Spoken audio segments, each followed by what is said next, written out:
Hey there, welcome back to our channel where we delve into the darkest mysteries of our world.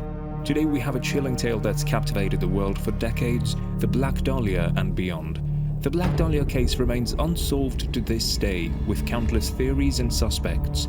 Was it a deranged serial killer, a jilted lover, or something even more sinister? So true crime enthusiasts, get ready for a roller coaster of mystery, intrigue and horror as we dive into the world of the Black Dahlia and beyond. Subscribe, hit that notification bell and join us on this chilling journey into the heart of darkness.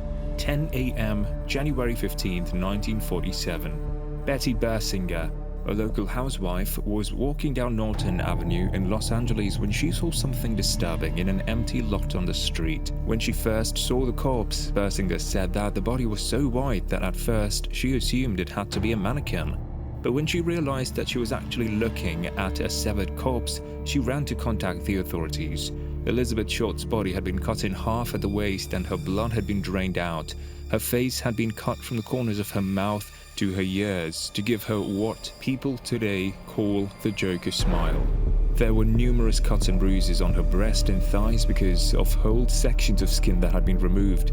An autopsy showed that she had ultimately been killed because of lacerations and a hemorrhage on her head due to blows to her face.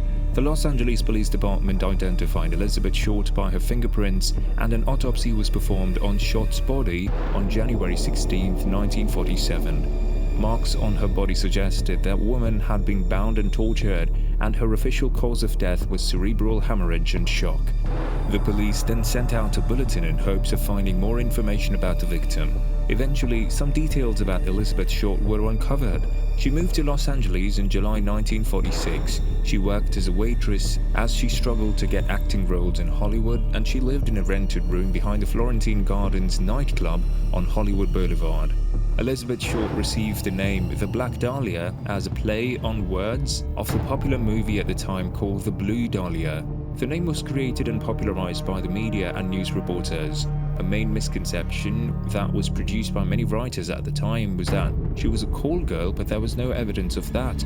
The story of the Black Dahlia made headlines for weeks. On January 24, 1947, a suspicious manila envelope addressed to the Los Angeles Examiner and other Los Angeles papers was discovered.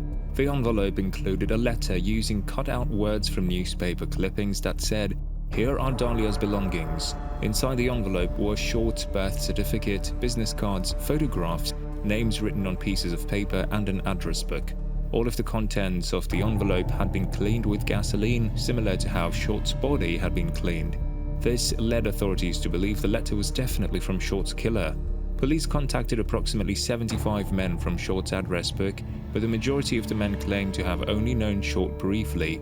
Due to the nature of the precise cuts on Short's body, authorities suspected someone in the medical field could have been the killer, and police served a warrant to the USC Medical School, which was located close to where Short's body had been found. But after several interviews and background checks, they were still no closer to solving the case. Although the case went cold, people's fascination with the story had not dissipated. Elizabeth Short's unsolved murder had inspired many books and films, both fiction and non-fiction. The most famous account of Elizabeth Short's murder is The Black Dahlia, a 2008 novel that fictionalizes the details of this fascinating story. The novel is so well researched and so vividly rendered that many readers have said they had to remind themselves that it was fiction and not a true crime. In this book, the author James Ellroy depicts the details of the Black Dahlia investigation and imagines how the crime could have been resolved. In 2006, the case inspired a movie directed by Brian De Palma and starring Josh Hartnett, Scarlett Johansson, Aaron Eckhart, Hilary Swank, and Mia Kirshner as Elizabeth Short.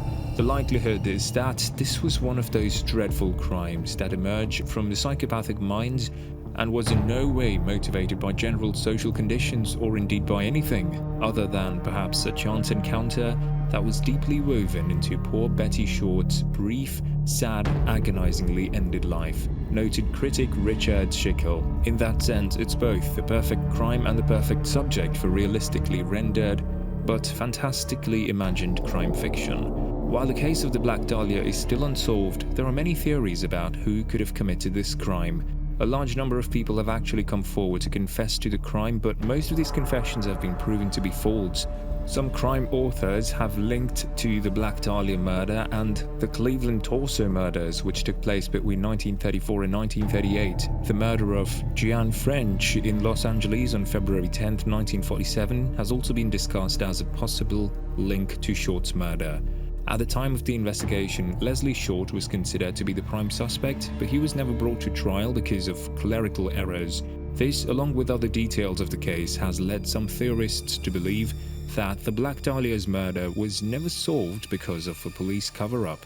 After retiring from the LAPD, former police detective Steve Hodel published a true crime book called Black Dahlia Murder: A Genius for Murder. In it, Hodel lays out many details of the investigation and presents his theory. He believes his father, Dr. George Hodel, killed the Black Dahlia. While there are numerous theories about what truly happened to Elizabeth Short, the case remains unsolved. So we hope we took you on a roller coaster of mystery, intrigue and horror as we dive into the world of the Black Dahlia and beyond. Make sure to subscribe and stay tuned with us to uncover many more mysterious true crimes like this, because sometimes the truth is darker than fiction.